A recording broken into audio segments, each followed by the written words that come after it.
घर छोटा हो या बड़ा, इंसान के लिए हमेशा सुकून का महवर ही होता है।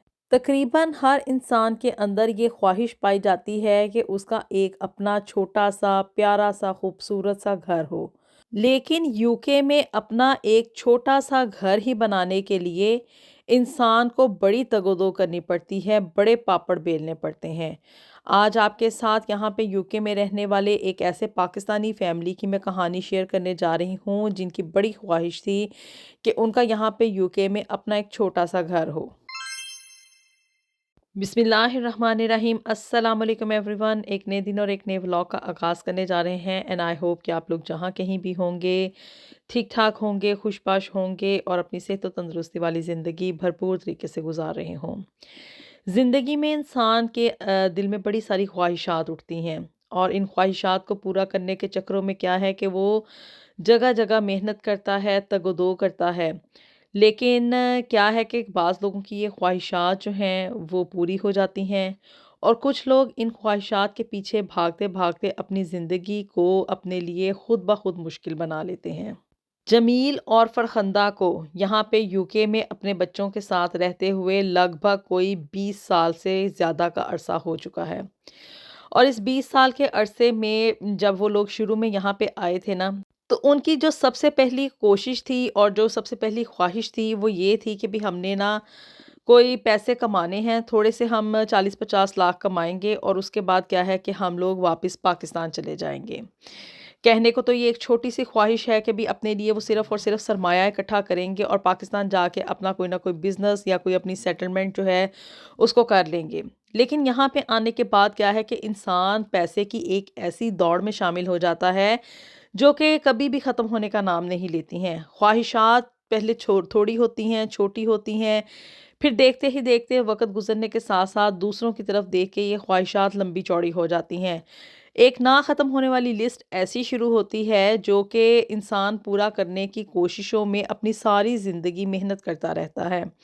अब जी जमील और फ़रख़ंदा यहाँ पे यूके में आके दोनों मियाँ-बीवी ने ना अपनी जॉब जो थी वो शुरू कर दी।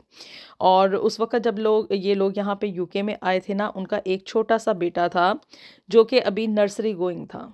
बहरहाल जी, जब उनके बेटे ने स्कूल जाना शुरू कर दिया, यानी कि वो फुल टाइम अब स्कूल में जाने लगा, तो क्या कि भी फ़रख़ंदा ने भी साथ में जॉब शुरू कर दी थी। अब चूँकि दोनों मियाँ-बीवी मिलके पैसे कमा रहे थे, तो उनको ये लगता था कि हम बहुत जल्दी जो है ना वो अपना टारगेट अचीव कर लेंगे, यानी कि कोई हम जो हमने 50-60 लाख इकट्ठा करना है ना, वो हम करेंगे और उसके बाद हम लोग पाकिस्तान चले जाएँगे। लेकिन जी यहाँ पे आके फिर इंसान यहाँ के कामों में और यहाँ के चक्करों में ही फँस जाता है। फिर जी उसके बाद जब उनको लगा ना कि भई हम लोग पैसा कमाना शुरू हो गए हैं, तो यहाँ पे दूसरे लोगों की तरफ देख के ना उनके दिल में ये ख्वाहिश उठी कि भई अब हमने ना यहाँ की नेशनैलिटी लिए बगैर नहीं जाना है। जब तक हमारा यहाँ का यूके का पासपोर्ट नहीं हो जाता, तब तक हम लोग यहीं पे यूके में ही स्टे करेंगे। ख़ैर जी, फिर इसी तरह से ज़िंदगी का पहिया चलता रहा और टाइम पीरियड गुज़रने के साथ-साथ क्या था कि भई वो यहाँ का पासपोर्ट भी लेने में कामयाब हो गए। अब जी जब पासपोर्ट आ जाता है ना, तो फिर इंसान ये समझता है कि मैं अब यहाँ का ना नेशनल हो चुका हूँ और उस वक़्त में यानी कि काफ़ी टाइम पीरियड यहाँ पे गुज़र जाता है। कोई तकरीबन 10-12 साल का टाइम पीरियड गुज़रने के बाद जब उनको यहाँ की नेशनैलिटी मिल गई ना, तो अब उनको ये फ़ील होना शुरू हो गया कि अब हम लोग ना पाकिस्तान जाके दोबारा से अपनी ज़िंदगी उसी तरह से शुरू नहीं कर सकते, वो ज़िंदगी जो कि हम वहाँ पे पहले छोड़ कर आए थे। और इस सारे टाइम पीरियड के दौरान अल्लाह ने उनको 2 बच्चे और भी दे दिए, 1 बेटा और 1 बेटी और हो गए। यानी कि अब टोटल उनके 2 बेटे और 1 बेटी थी। और उनकी भी ग्रोथ जो थी वो अब यहीं पे हो रही थी। फिर जी क्या कि भी अब ना उन लोगों को ये लगना शुरू हो गया कि भी अब हमारे पास यूके का पासपोर्ट आ चुका है और हम लोग अब काफ़ी पैसा वगैरह भी कमा चुके हैं। लेकिन स्टिल क्या है कि भी अभी ना वो मेंटली तौर पे सैटिस्फाइड नहीं हुए थे, यानी कि जो उनके अंदर की ख्वाहिशात थी ना वो अभी ख़त्म होने को नहीं आ रही थी। रुपया पैसा पीछे भी भेजते थे, पीछे उन्होंने मतलब अपने घर वालों को घर जो था वो अच्छा बना के दे दिया, गाड़ी भी लेके दे दी और वहाँ पे ज़िंदगी की जो बेसिक नेसेसिटीज़ होती हैं, जैसे कि एसी वगैरह लगवाना, घर में खुला खाना-पीना, खर्चा वगैरह भेजना, ये सब कुछ जो था ना वो जमील अपने घर वालों को प्रोवाइड कर रहा था। अब जी जमील जो था ना वो घर में जमील साहब बन चुके थे, क्योंकि वो अब चूँकि घर में पीछे पैसे भेज रहे थे, तो घर वालों की उम्मीदें उसके साथ अब ज़्यादा लग चुकी थी। और जमील को ये फ़ील होना शुरू हो चुका था कि अगर मैं अब पाकिस्तान वापस चला जाऊँगा ना, तो वो जो इज़्ज़त और मर्तबा, यानी कि वो जो पूछ-गीछ मुझे अब लोग करते हैं ना, मेरा वो स्टेटस अब कायम नहीं रहेगा। अब उसको ये फ़ील होना शुरू हो चुका था कि यहाँ पे यूके में रहते हुए जो इज़्ज़त मुझे अल्लाह ने दे दी है ना, अगर मैं दोबारा पाकिस्तान वापस चला गया तो वो इज़्ज़त जो है वो मेरे से छीन ली जाएगी और लोग मेरी इज़्ज़त और कद्र-ओ-मंज़िलत उस तरीके से नहीं करेंगे जैसे कि अभी वो मुझे हाथों हाथ लेते हैं। उनके बच्चों की स्कूलिंग यहाँ पे चल रही थी और अगर देखा जाए तो बेसिकली उनके तीनों बच्चों की ग्रोथ जो थी वो यहाँ पे ही हुई थी। और यहाँ की नेशनैलिटी आ जाने के बाद अब उनको ये लगना शुरू हो गया था कि अब हम यहाँ के नेशनल हो चुके हैं, अब हमारी मतलब वो स्टेटस नहीं रहा है जो कि पाकिस्तान में पहले था, और अब क्या कि भी हम उन लोगों की तरह नहीं रहे हैं। ये इंसान की अपनी एक सोचें होती हैं, अपनी एक खाम-ख़याली होती है जो कि वो अपने ज़हन में बैठा लेता है। अब जी जमील जो था वो ये सोचने लग गया था कि मैं अब पाकिस्तान वापस नहीं जा सकता, और यहाँ पे यूके में रहने के लिए अब ये था कि अगर वो लोग उसी तरह से कंटिन्यू करते जैसे कि उन्होंने ज़िंदगी के पिछले 12 साल गुजारे थे, तो उसमें सेविंग्स इतनी ज़्यादा नहीं थी। तो इसलिए अब उन्होंने अपना जो अगला टारगेट था ना वो ये बना लिया था कि यहाँ पे यूके में मुस्तकिल तौर पे रहने के लिए ना अब हमें यहाँ पे अपना घर बाय करना पड़ेगा। जमील और फरखंदा को ये लगता था कि अगर हम लोग यहाँ पे अपना एक घर ले लेंगे ना, तो उसका फ़ायदा हमारे बच्चों को भी होगा। ऑफ़ कोर्स कहीं पे भी इंसान अगर प्रॉपर्टी वगैरह बाय करता है तो वो उसके लिए बेनिफिशियल ही होता है। अब उनको ये लगता था कि हम लोगों को ना अपना घर यहाँ पे बनाने के बाद फिर पाकिस्तान जाने का फ़ैसला करना चाहिए। इसका फ़ायदा ये होगा कि अगर फ्यूचर में हमारे बच्चे यहाँ पे यूके में आना चाहते हैं तो उनको उतनी मेहनत और उतनी स्ट्रगल नहीं करनी पड़ेगी जितनी कि हम लोगों ने आगे यहाँ पे हार्ड टाइम फेस किया है। नेशनल तो अब हम यहाँ के हो ही गए हैं, हमारे पास पासपोर्ट है, अगर हम लोग वापस पाकिस्तान भी चले जाते हैं, पीछे घर है, गाड़ी है, लेकिन क्या है कि अगर ज़रूरी है कि अब हम लोग यहाँ पे अपना घर बना के जाएँ। घर बना लेंगे तो फिर उसके बाद क्या है कि भई हम लोग किसी भी वक़्त पाकिस्तान चले जाएँगे, और अगर वहाँ पे दिल नहीं लगेगा तो वापस यूके आने का भी हमारे पास एक चांस होगा। और अगर हम लोग वहाँ पे पाकिस्तान में सेटल डाउन हो जाते हैं, तो अगर हमारे बच्चे यहाँ पे फ़र्दर एजुकेशन के लिए या ज़िंदगी गुज़ारने के लिए आना चाहते हैं, तो ये एक अच्छी चीज़ होगी कि हमारे पास यहाँ पे यूके में अपना घर होगा। हमारे बच्चे किसी भी टाइम यहाँ पे वापस आके अपनी ज़िंदगी बआसानी शुरू कर सकेंगे। जब इंसान यहाँ पे यूके की नेशनैलिटी ले लेता है ना, तो बज़ाहिर तो देखने वाले लोगों को ये लगता है कि इनकी ज़िंदगी के मसले हल हो चुके हैं। लेकिन असल में मसले ना तब उस वक़्त स्टार्ट होते हैं जब वो यहाँ की नेशनैलिटी ले लेता है। अब यहाँ का पासपोर्ट आने के बाद उनका जो अगला और बिग टारगेट था ना वो ये था कि भी यहाँ पे अब वो अपना घर बनाना चाह रहे थे। बहुत अच्छी बात है, इंसान का घर होना चाहिए जो कि उसके लिए सुकून का और एक अमन का गहवारा हो। और लेकिन ये है कि भी यहाँ पे यूके में घर लेना कोई इतना आसान काम नहीं है। वो लोग जो कि यहाँ पे ब्रिटिश नेशनल है ना वो इस बात को एक्सेप्ट करेंगे, और जिन लोगों के यहाँ पे घर हैं वो भी इस चीज़ को एक्सेप्ट करेंगे कि यहाँ पे घर बनाते हुए ना, यानी कि इस ख्वाहिश को पूरा करते करते इंसान की ज़िंदगी गुजर जाती है। इतनी मेहनत वो करता है, उसके मतलब आप कह लें दिन रात एक हो जाते हैं, और उसकी हड्डियाँ जो है ना उनका चूरा भी निकल आता है। बज़ाहिर तौर पे तो देखने को ये घर छोटे-छोटे हैं, आप लोगों को मेरी वीडियोज़ में भी देख के इस चीज़ का अंदाज़ा होता होगा, वैसे भी और भी लोग आप लोगों को बताते होंगे कि यूके में घर इतने बड़े नहीं हैं। इसकी बेसिक रीज़न ये है कि भई यहाँ पे सर्दी बहुत ज़्यादा पड़ती है, और कहने को तो ये छोटे घर हैं लेकिन बहुत ज़्यादा एक्सपेंसिव हैं, क्योंकि यहाँ पे यूके की जो लैंड है ना, और स्पेशली लंदन वाले एरिया में वो उस ज़मीन की कीमत इतनी ज़्यादा है कि भी आप उस कीमत को चुकाते-चुकाते अपनी सारी ज़िंदगी जो है वो गँवा बैठते हैं। अब जी उनका जो मेन टारगेट था ना वो ये था कि भी अब हम अपना घर लेंगे और उसके बाद ही ये पॉसिबल होगा कि हम लोग वापसी जो है ना उसके बारे में सोचें। यहाँ पे घर जो है ना उसको लेने के 2 तरीके हैं। एक तो ये है कि भई आप कैश इन हैंड ले लें और आपके पास इतने ढेर सारे पैसे हों, और वैसे भी आजकल जो प्रॉपर्टी है वो आसमान से बातें कर रही है। तो इतने ढेर सारे पैसे हों कि आपके पास 3-4 लाख पाउंड हो, तो तभी पॉसिबल है कि आप कैश इन हैंड जो है वो अपना घर ले सकते हैं। अब ये तो पॉसिबल नहीं है कि इंसान के पास इतनी ढेर सारी सेविंग्स हों और इतना मतलब असासा हो कि वो एक घर जो है वो कैश के ऊपर बाय कर सकें। तो वो दूसरा तरीका ही मोस्टली लोग यहाँ पे अपनाते हैं, जो कि है यहाँ पे मॉर्गेज पे घर लेना।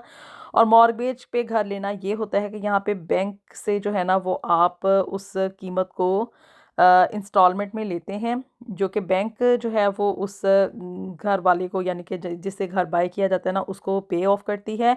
और फिर आप किस्तों में ये पैसे जो है ना, विद इंटरेस्ट यानी कि सूद के साथ, वो आप बैंक को पे करते हैं। अब ये जो इंटरेस्ट वाला काम आ जाता है ना, जो मतलब इस्लामी असूलों के मुताबिक हम लोग नहीं चलते, ये असल प्रॉब्लम यहाँ से क्रिएट होती है। इंटरेस्ट जो है ना, वो देते देते इंसान जो है उसकी कमर के ऊपर इतना ज़्यादा बोझ पड़ जाता है कि वो इस बोझ को उठाते उठाते खुद बूढ़ा हो जाता है। जमील और फरखंदा ने ना अब दिन रात मेहनत करनी शुरू कर दी, यानी कि अब पहले थोड़ा सा उनको रिलीफ मिला था, तो फरखंदा बीच में कभी on end of part time भी जॉब कर लिया करती थी, लेकिन अब उसने फिर से नया बड़ा टारगेट अपनी ज़िंदगी में आते साथ ही जो था ना, वो फुल टाइम जॉब करनी शुरू कर दी। कर कर आके उन्होंने क्या कि भी यहाँ का जो डिपॉज़िट था ना, 25 या 30 हज़ार पाउंड, वो उन्होंने इकट्ठा किया और वो बैंक को दे के उन्होंने अपनी मॉर्गेज के ऊपर ना घर ले लिया। अब उनको ये लग रहा था कि भी हमने ना बड़ी मतलब अल्लाह ने हमारी सुन ली है, कुछ ही टाइम पीरियड में हमारा ये टारगेट बड़ी अचीव हो चुका है। वो अपने आप को ना बड़ा ब्लेस्ड फ़ील करते थे, यानी कि अल्लाह की उनके ऊपर बड़ा कोई करम नवाज़ी है कि वो जिस भी चीज़ को अपने ज़हन में बिठाते हैं, जो टारगेट वो सोचते हैं या जिस चीज़ को वो हासिल करना चाहते हैं ना, तो उनको लगता था कि भई हमारे ऊपर ना अल्लाह का बड़ा करम है कि भई हम बड़ी जल्दी से, बड़ी आसानी से जो है ना, उन चीज़ों को हासिल कर लेते हैं। लेकिन ये जो घर वाली ख्वाहिश थी ना, ये उनके लिए आप कह लें वबाले जान बन के रह गई थी। घर तो उन्होंने मॉर्गेज के ऊपर ले लिया और काफ़ी हाईली मतलब प्राइस का होता है घर, यहाँ पे 3 साढ़े 3 या 4 लाख पाउंड का। और इसको पे ऑफ करते-करते इंसान जो है ना, उसकी आधी से ज़्यादा ज़िंदगी गुज़र जाती है। क्योंकि जब वो इसकी इंस्टॉलमेंट करते हैं, तो वो तकरीबन आपकी आधी ज़िंदगी से ज़्यादा की इंस्टॉलमेंट्स होती हैं। और उसके ऊपर जब इंटरेस्ट पे करना होता है, तो इस वजह से वो ज़्यादा आपको कॉस्टली पड़ता है। अब जी यहाँ पे घर लेने के बाद क्या था कि भी उनको दिन रात मेहनत करनी पड़ती थी। और क्या कि भी अब ज़िंदगी आहिस्ता-आहिस्ता जो थी ना, वो आगे की तरफ बढ़ रही थी। कहने को तो ये ज़िंदगी आहिस्ता-आहिस्ता बढ़ती है, लेकिन जब इंसान अपनी पिछली उम्र की तरफ बढ़ना शुरू हो जाता है ना, तो उसको सारी चीज़ें बोझ लगना शुरू हो जाती हैं। यूके में बढ़ती हुई महंगाई और यहाँ के बढ़ते हुए अखराजात, और फिर उसके बाद मज़ीद उस पे सोने पे सुहागा ये कि उन्होंने मॉर्गेज के ऊपर घर ले लिया और उसकी किस्त उनको हर महीने पे करनी पड़ती थी। यानी कि मॉर्गेज पे घर लेने की ये सबसे पहली शर्त होती है कि आप डायरेक्ट डेबिट अपने अकाउंट में से सेट करते हैं और एक भी दिन आपका मतलब जो पेमेंट ड्यू होती है ना, उससे ज़्यादा मज़ीद लेट नहीं हो सकता। अगर ऐसा हो तो 3 महीने तक अगर कंटिन्यूअसली ऐसा होता रहे कि भी आप अपनी मॉर्गेज नहीं पे कर सके ना, यानी कि अकाउंट में से उतनी रकम पे ऑफ नहीं कर सके बैंक को, तो बैंक क्या करती है कि भी आपका वो जो घर आपने बड़ी मेहनत से और बड़ी स्ट्रगल के साथ बनाने की कोशिश की होती है ना, उसको नीलाम कर देती है। लोगों की खामख़याली यहाँ पे ये है कि ये हमारा अपना घर है, लेकिन अगर दर हकीकत देखा जाए तो ये घर जो वो जिसमें रह रहे होते हैं ना, वो बैंक का घर होता है। और इसकी किस्तें पे करते-करते इंसान की सारी ज़िंदगी निकल जाती है। अब ये घर लेने के बाद ना, जमील और फरखंदा को ये महसूस होना शुरू हो चुका था कि उन्होंने ना अपनी ज़िंदगी का सबसे ज़्यादा गलत फ़ैसला किया है, बड़े घाटे का सौदा किया है। और वजह उसकी ये थी कि भई यहाँ पे बढ़ती हुई महंगाई, अखराजात और फिर बच्चों के खर्चे, यहाँ पे एनर्जी के बिल्स और खाने-पीने की अशिया बहुत ज़्यादा महंगी हो चुकी हैं, और साथ ही साथ क्या कि भी घरों की जो मॉर्गेजेस हैं ना, वो भी इंक्रीज़ हो चुकी हैं। जमील को ये लगता था कि भी अब ब्रिटिश नेशनल होने के बाद, घर लेने के बाद उसकी ज़िंदगी जो है ना, वो आसानी की तरफ चली जाएगी। लेकिन दर हकीकत क्या था कि भी ये सारे अखराजात जो कि उसने अपने ऊपर डाल लिए थे ना, इसके बाद उसकी ज़िंदगी मज़ीद ज़्यादा मुश्किल हो चुकी थी। कहाँ वो पहले दिन में मतलब एक दफ़ा काम पे जाया करता था, अब ये सारे अखराजात पूरे करने के लिए ना, उसको डबल-डबल शिफ्ट्स लगानी पड़ती थी। दिन-रात एक ऐसी दौड़ में वो शामिल हो चुका था, जो कि उसको सुकून का साँस नहीं लेने दे पा रही थी। और इसका असर मतलब डबल-डबल काम करने का असर ये हुआ कि वो बहुत जल्दी बूढ़ा हो गया। बज़ाहिर कहने को तो ये था, लोगों को ये नज़र आता था कि वो बड़ी पुरसकून ज़िंदगी गुज़ार रहा है, यूके में उसने अपना एक घर ही ले लिया है, वहाँ का नेशनल हो चुका है, बच्चे उसके वहाँ पे एजुकेशन हासिल कर रहे हैं, बड़ी ही पुरतय्युश और एक आरामदेह ज़िंदगी वो वहाँ पे गुज़ार रहे हैं। लेकिन इंसान सिर्फ़ वो ही जानता है बेहतर तौर पे जिसके ऊपर बीत रही होती है, और जमील जो था वो इस दलदल में इस तरह से धंसता चला जा रहा था कि वो उसके सर के सारे बाल जो थे वो सफ़ेद हो चुके थे। अपनी उम्र से पहले ही जो था ना वो बूढ़ा नज़र आना शुरू हो चुका था। और उसके अंदर की हिम्मत जो थी वो भी जवाब देना शुरू हो गई थी। मुख्तलिफ़ किस्म की बीमारियों ने उसको आन घेरा था और वजह क्या थी? सिर्फ़ और सिर्फ़ टेंशन, डिप्रेशन और ये परेशानी के भी मैंने ये सारे अखराजात पूरे किस तरह से करने हैं। उनको मॉर्गेज पे घर लिए हुए तकरीबन कोई 7-8 साल का अरसा गुज़र चुका है, लेकिन इस 8 साल के अरसे में उनकी ऐसी दौड़ें लगी हैं कि वो अपने बुढ़ापे की तरफ बड़ी ही तेज़ी के साथ बढ़ते चले जा रहे हैं। और उनको ये फ़ील होता है कि भई हमने ना यहाँ पे अपना घर लेने के लिए जो मॉर्गेज पे बैंक से कर्ज़ा लेके हमने घर बाय किया है ना, तो ये हमारी ज़िंदगी का सबसे गलत फ़ैसला था। उसको ये लगता था कि मुझे उसी वक़्त पाकिस्तान जाने का फ़ैसला कर लेना चाहिए था जबकि मैं यहाँ का नेशनल हो चुका था। ये जो अब मैंने बेजा ख्वाहिशात अपने गले में डाल ली हैं और इस ढोल को मैंने बजाना शुरू कर दिया है ना, तो इसकी वज़ह से उसकी ज़िंदगी बड़ी ही ज़्यादा मुश्किल हो चुकी थी।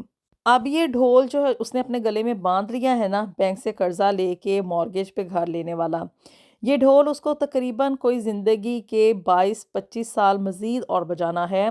और उसकी हिम्मत तो अभी इन 7-8 सालों में ही जवाब दे चुकी है और वो सोचता है कि ये अब ज़िंदगी का बाकी का टाइम पीरियड और ये अरसा किस तरह से गुज़रेगा।